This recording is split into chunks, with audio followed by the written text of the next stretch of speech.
നമസ്കാരം. VCV ന്യൂസിലേക്ക് സ്വാഗതം. ഞാൻ രാകേഷ് KR. ആദ്യം പ്രധാന വാർത്തകൾ. വടക്കാഞ്ചേരിയിൽ ട്രെയിനിൽ നിന്നും വീണുണ്ടായ 2 വ്യത്യസ്ത അപകടങ്ങളിൽ യുവതിക്ക് ദാരുണാന്ത്യം, യുവാവിന് ഗുരുതര പരിക്ക്. പഴയ റെയിൽവേ ഗേറ്റിന് സമീപം ട്രെയിനിൽ നിന്ന് തെറിച്ച് വീണ് ആന്ധ്രാപ്രദേശ് ചിറ്റൂർ സ്വദേശിനി വജ്രാല പ്രവീൺ ആണ് മരിച്ചത്.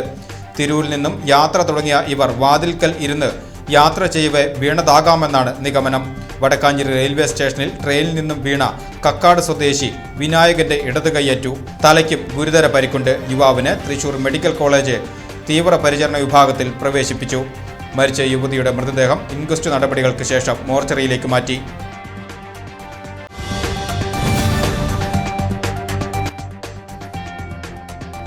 സംസ്ഥാന സ്കൂൾ കലോത്സവത്തിന്റെ സ്വാഗതഗാന പരിശീലനം വിലയിരുത്തുവാൻ റവന്യൂ മന്ത്രി K. രാജനും ജില്ലാ കളക്ടർ അർജുൻ പാണ്ഡ്യൻ IAS കേരള കലാമണ്ഡലത്തിലെത്തി.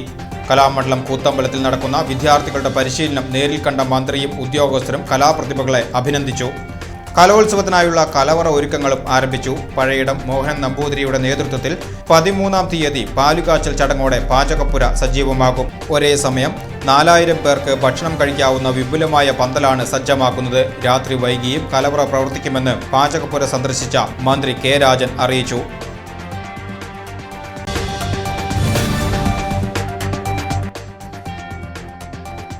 തൃശൂർ സംസ്ഥാന സ്കൂൾ കലോത്സവത്തിന്റെ സ്വർണ്ണക്കപ്പ് ചൊവ്വാഴ്ച വടക്കാഞ്ചേരിയിലെത്തും.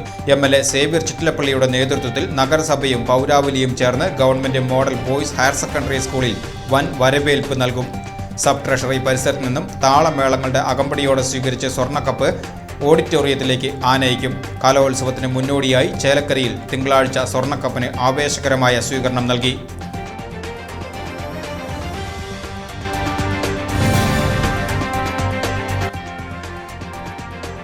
മുള്ളൂർക്കരയിൽ തീർത്ഥാടകർ സഞ്ചരിച്ചിരുന്ന ട്രാവലറും കാറും കൂട്ടിയിടിച്ച് അപകടം. നിയന്ത്രണം വിട്ട ട്രാവലർ ഇലക്ട്രിക് പോസ്റ്റ് തകർത്തു. ഒറ്റപ്പാലത്ത് നിന്നും ആലുവയിലേക്ക് പോയ തീർത്ഥാടക സംഘവും എറണാകുളത്ത് നിന്ന് ചെറുപ്പളശ്ശേരിയിലേക്ക് പോയ കുടുംബവുമാണ് അപകടത്തിൽപ്പെട്ടത്. കാർ ഡ്രൈവർ ഉറങ്ങിപ്പോയതാണ് അപകട കാരണമെന്നാണ് സംശയം.